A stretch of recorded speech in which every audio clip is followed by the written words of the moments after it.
गांव के बीचों बीच बसे छोटे से घर में रामलाल और उसका बेटा राजू रहते थे। रामलाल गांव में सबसे ईमानदार और मेहनती किसान था, लेकिन उनकी जिंदगी संघर्षों से भरी थी। खेती बाड़ी से जो थोड़ा बहुत कमाते वह घर चलाने और पुराने कर्ज चुकाने में खर्च हो जाते। राजू पढ़ाई कर ही रहा था। उसकी पढ़ाई अभी खत्म नहीं हुई थी। वह पढ़ाई में होशियार था और बड़ा होकर शिक्षक बनना चाहता था, लेकिन पिता की चिंता उसे अक्सर परेशान करती थी। वह देखता कि रामलाल हर सुबह खेतों में मेहनत करने जाते और शाम को थके हुए घर लौटकर आते। उसने अपने पिता को कभी मुस्कुराते हुए नहीं देखा। एक दिन जब रामलाल खेत से लौटे तो राजू ने पूछ ही लिया, बाबा, आप इतने परेशान क्यों रहते हैं? क्या बात है बाबा? रामलाल ने कुछ पल चुप रहकर कहा, बेटा, तुम मुझे मुस्कुराते हुए इसलिए नहीं देख पाते क्योंकि मेरे ऊपर कर्ज का बोझ है। तुम्हारे दादाजी ने बहुत साल पहले कर्ज लिया था, जो कि अभी हमारे परिवार पर यह कर्ज बना हुआ है। मैं इतनी मेहनत कर कर वो कर्ज चुकाने की कोशिश कर रहा हूँ, लेकिन अभी भी वह कर्ज खत्म नहीं हो पा रहा है। राजू की आंखों में आंसू आ गए।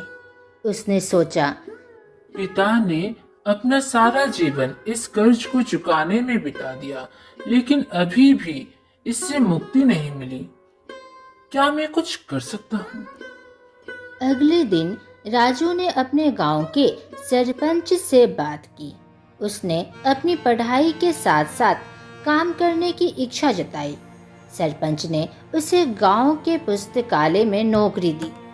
राजू पढ़ाई के बाद पुस्तकालय में काम करने लगा।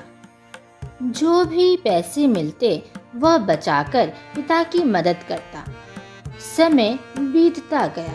राजू ने अपनी मेहनत और लगन से पढ़ाई पूरी की और शिक्षक बन गया।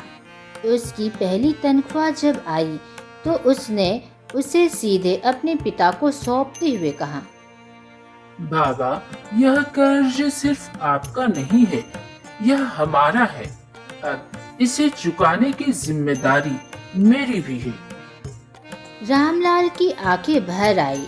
उसने अपने बेटे को गले लगा लिया और कहा, बेटा, मैं तो सोचता था कि यह कर्ज कभी खत्म नहीं होगा, लेकिन आज तुमने साबित कर दिया कि मेहनत और ईमानदारी से हर मुश्किल हल हो सकती है। कुछ सालों की मेहनत के बाद राजू और रामलाल ने मिलकर पूरा कर्ज चुका दिया। अब उनके चेहरे पर सुकून और गर्व का भाव था।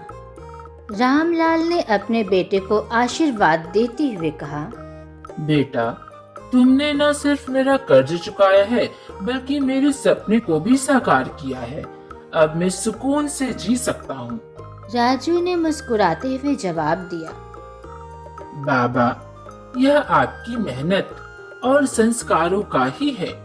आपने सिखाया कि कर्ज सिर्फ पैसों का नहीं, बल्कि कर्तव्य का भी होता है। और इस तरह राजू ने न केवल अपने पिता का कर्ज चुकाया, बल्कि उनके संघर्षों का मान भी रखा। उनकी यह कहानी पूरे गांव के लिए एक प्रेरणा बन गई। तो देखा दोस्तों, ईमानदारी और मेहनत से हर असंभव काम संभव हो सकता है। आज का प्रश्न है, क्या आप बता सकते हैं इस हिंदी कहानी वीडियो में क्या गलत लिखा हुआ है? कमेंट बॉक्स में बताइए।